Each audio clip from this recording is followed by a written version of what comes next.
Alright man, in today's Shinobi Striker video, I am showing you the best 4 healer builds for every single game mode in Shinobi Striker. Now look, if you ever need to come back and just look at the best healer builds, y'all know which video to come back to, man. Your boy Ernie Burns best healer builds. Now listen, before we even get started with the builds, guys, don't forget to drop a like on today's video and also subscribe if you're new. I would greatly appreciate it. But with that being said, let's not waste any more time. Let me show you the builds. By the way, you guys, I do have a playlist of the best non-DLC builds, and these builds are still really good to this day. So if you guys need to look at any non-DLC builds, if you don't have any DLCs for today's video, make sure to check out these videos right here. I have every single class, and I will be doing the best builds for every single class with DLCs. This is the first one, of course, with the healer class. So y'all boys been a lookout, man. Hey, foot on the gas, can't take no breaks. My anxiety made me shake, getting tired of all the hate. I'm tired of feeling broken, I'm tired of all the fake. I sit back and I stay woke, only certain ones can relate. Oh, I up the score, I'm on a range. I'ma give it what it takes, free my brother out the cage. Alright guys, let's make this video very easy. So this weapon that we're going to be using for every single build is going to be the Scientific Ninja 2 Scattered Rain. Now I know you're probably scared, you're probably looking at this is the SS rank. Now listen, if you don't have this, there's actually an alternative to this weapon. Now this isn't a free version, but if you're playing this game, you're buying DLCs, you probably have the moderate DLC. So you're going to want to get the moderate DLC, the 6 paths one, and you will get moderate staff, which has almost the same combos as the Scattered Rain, the Sakura Naginata. The reason why we're using the Scattered Rain is because that weapon has a square combo hit stun, so you want to get this one as well. This one has the same thing. It's kind of like shorter, I could tell, because they nerfed it, because you know you could buy it. But this weapon, if you don't have the Scattered Rain, this is the best replacement. So this will be for every single build. Now for every build, of course, you're gonna be using Healing Seal type 2, because look, you're healing, you're gonna want to heal your team, you're gonna want to heal you. So listen, we're gonna maximize the healing, and we're gonna be using the best ninja tool for healer,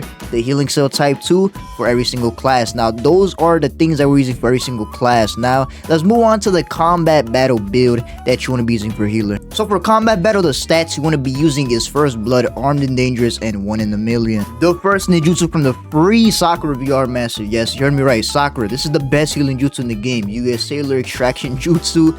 And yes, I'm not lying, Sakura has the best healing jutsu and it's free. This jutsu will cure status elements for everyone around you and including yourself. The second ninjutsu is going to be from the Itachi DLC, Yasaka Beads. This will form a Susanoo and it will destroy Yasaka Bead. It will do good damage, but it got nerfed recently, but that doesn't matter, it's still really good. The sub is going to be Tongue Space Hot from the Sasuke DLC, the defense one. Finally, for the ultimate, we're using Mind Transfer Clone Jutsu. So for combat battle, mainly your objective is going to be to heal your teammates. You are the healer, literally that's pretty self-explanatory. I don't understand, some people don't get that, bro. You're gonna be healing your team with this build. You have the Healing Seal type 2 to heal your team. You have the Jutsu Cell Extraction to heal your team. So those are already 2 options. Now you also want to be doing some offense. Now that's why you got the Asaka Bead and the ultimate. Now the Ino ultimate will drain Secret Titanium Gauge, which in a combat battle that will be very useful to change the tide of a battle. Because look, you know when they're supposed to have their ultimates, you know you just pop yours and then boom, they have no ultimates while your team has ultimates. So literally having ultimates will change the tide of a game.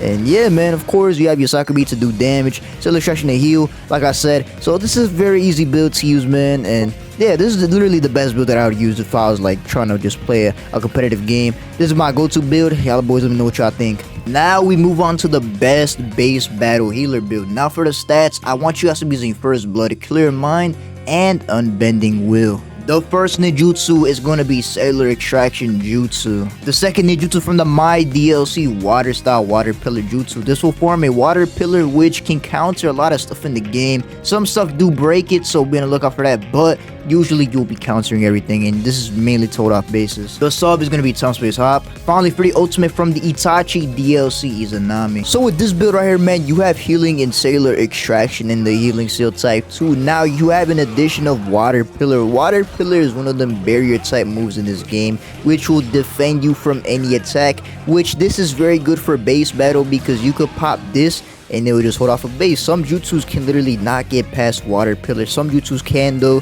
You'll be seeing a lot of meta jutsus being used to break Water Pillar because Water Pillar is just a very good jutsu for just holding down bases. And yeah, you definitely want to be using the water pillar. Now for the ultimate, you also do have the Izanami from the Edo Itachi DLC. Now Izanami, when you activate it, it will basically trigger it so everybody on the enemy team, and after that, man, after 10 seconds they will reset the enemies back to the current position where they were at when you activated it. Now you can wait another 10 seconds to activate that again, or you could press the command which will trigger your enemies to go to sleep for a good 10 seconds, as you guys can see. Now that is very clutch for base battle, because look, in those 10 seconds you get a triple cap and change the tide of a game, and also you can piff all the enemies and, you know, get a kill. So yeah, man, this is definitely my best base battle build for the year so far in season 5. Y'all let me know what y'all think about this build, and let's move on to the next one. This is the best healer flag battle build. So for the stats, you guys are using First Blood, Clear Mind, and Unbending Will. The first ninjutsu on this one is going to be Yasaka Beads from the Itachi DLC. The next jutsu is going to be Cellular Extraction Jutsu. The sub is going to be Time Space Hop. Finally, the ultimate from the Madara 6-Pass DLC is going to be Infinite Tsukuyomi. Now this build is very easy to follow. Of course, you're going to be healing your team like you are always supposed to do as a healer, but again, you're having Yasaka Bead for offense. Your main objective in flag battle is to stay behind the flag. Now you want to be defending the flag with a defender, so that's why you have Yasaka Bead in case they do take your flag. You know, if they take your flag, you just pop your Yasaka Bead, boom, snipe them from like almost across the map. Well, actually not really, because they got nerfed, but still kind of close, half the map kind of. But yeah, you're gonna be sniping them with a soccer beat, so you know, get the flag back. And yeah, like I said, if you need to push up, you will push up, heal your team, like I said. So yeah, man, very simple. Now you do have the Infinite Tsukuyomi from the Madara DLC. This, when you activate it, just like the Izanami, will affect every enemy on the enemy team. And then after like a couple of seconds, the moon will come and everybody will go to sleep for a good couple 3 seconds. Now again, like in base battle, you can use this to clutch up, you freeze them, and it has a second activation where it will wrap them all inside of a cocoon, and then you can one-shot them very easily when they drop. It will be at 1 HP. So yeah, this is a very good flag battle build, easily the best one, bro. Like, I don't think there's any better jutsus than these that I just gave y'all.